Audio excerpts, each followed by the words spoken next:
Welcome to the Duck Beef YouTube channel, and today we will be counting down the top 14 events that led to the Civil War. Before we get started, let me say that number 14 will mean the least impactful event that led to the Civil War, while number 1 means that it is so impactful it basically started the war. Information about each event will be shown on screen and also included on the Google Slides link in the description. Without further ado, let us begin. Number 14, Lincoln-Douglas debates. Starting the list off are debates that seem to be just talking about slavery. I don't know if debates themselves will start a war on its own, but good on Lincoln for being recognized as a cool dark horse candidate and making his stance on slavery be known, but it will be down here because I think the others have more impact. Number 13, Uncle Tom's Cabin. It is a book about the real life of a slave. It is cool to know that, but what if people decided not to read the book, you see? So, don't get me wrong, it's still impactful, but not as impactful as this next one. Speaking of the next one is slave revolts. I don't know if it really helped start the Civil War, but I do think people probably knew about slave revolts happening. And maybe if the Northerners knew about it, they would be like, "Hey, Southerners, why are you treating them so poorly? They revolt against you. That's kind of mean." Then the South would be like, "Sorry, who's that? I think it was the wind. Anyways, hashtag slavery." But yes, slave revolts are here at my number 12 because it did show the Northerners that there might be something up with the way the slaves were treated if it drove them to the point of rebellion. Now let's move on to number 11. Number 11, Fugitive Slave Act. I put it here because I think it made the Northerners that were very much not slave fans have to see another slave that had amazingly escaped go back to slavery, which probably made them mad. And who knows, maybe one of the people who originally started the abolitionist movement started because of this, but that's just a stretch. Number 10, Compromise of 1850.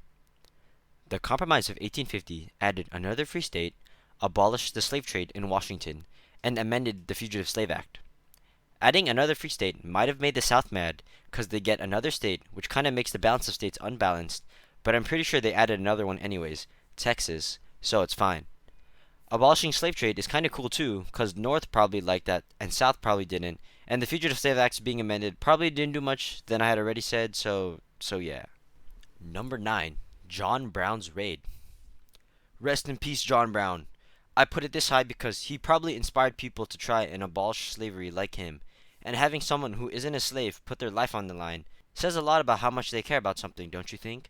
That's why I put it at number 9, and RIP John Brown!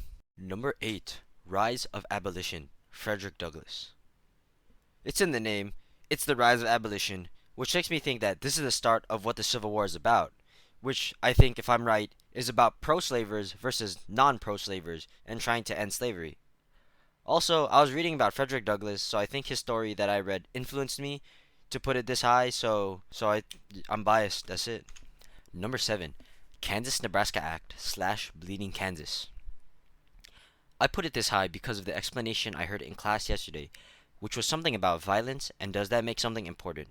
And in my opinion, I think yes. I think yes because why would you want to hurt someone about something unless it was very important? Think about it. If you found a paper with all the quiz answers to all the AP US history questions known to man, and your history teacher stole it from you, wouldn't you go after your teacher to get it back even though they would know you were cheating? It's the same concept here, because the Nebraska and Kansas pro-slavery and anti-slavery groups fought each other because they very much believe in what they believe in and would like to keep it that way. Number 6, Slavery and Market Revolution. I also put it up this high because of someone's explanation that I overheard in class yesterday when we were sharing out answers. I heard it from somebody, I forgot who, but whoever it was, thank you. But anyways, I put it here because the way they explained it was that the South wouldn't have liked the slaves as much as they did if it wasn't for the inventions that came from the market revolution, like the cotton gin, which made me really think that, wow, maybe the market revolution is more important than I thought. So that's why I placed it here at number 6. We now made it to the top 5, and starting our top 5 is the Missouri Compromise. The Missouri Compromise made many sectional tensions between the North and the South, and basically made the North and South slavery and anti-slavery states. And any new land that follows after it would have to follow the compromise, so that's why I put it that high. It is also this high because someone talked about it during yesterday's class, and it also made me think, wow, that is very true, let's move it up.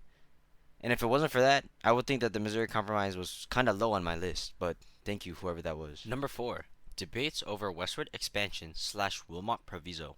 It involves the Mexican-American War, which when it was over, gave many lands to the Americas to use, but along with that land came discussions on what to use it for. Then the Wilmot Proviso came in, basically saying that the new land from Mexico was to be anti-slavery lands, which you can probably tell the South was very angry about, because all that land that they probably dreamed of using was now anti-slavery land.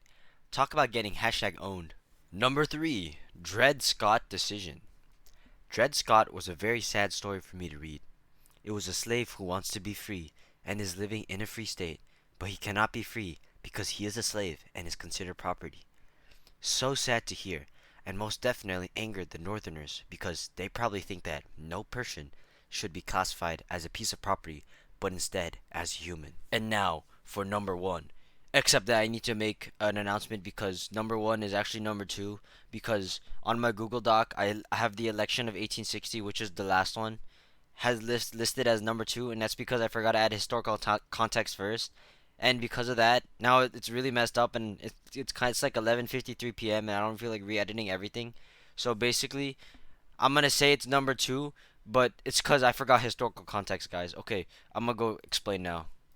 And now for our final one, the election of 1860. It is this high because of Lincoln. Lincoln was so scary, he made the southern states secede from the Union because they were afraid of the radiating about to end slavery aura around him. Also, cause like a few years after the election, the war started, so clearly this election was like the last fuse before a bomb blows up, and the bomb is the Civil War. Speaking of the Civil War,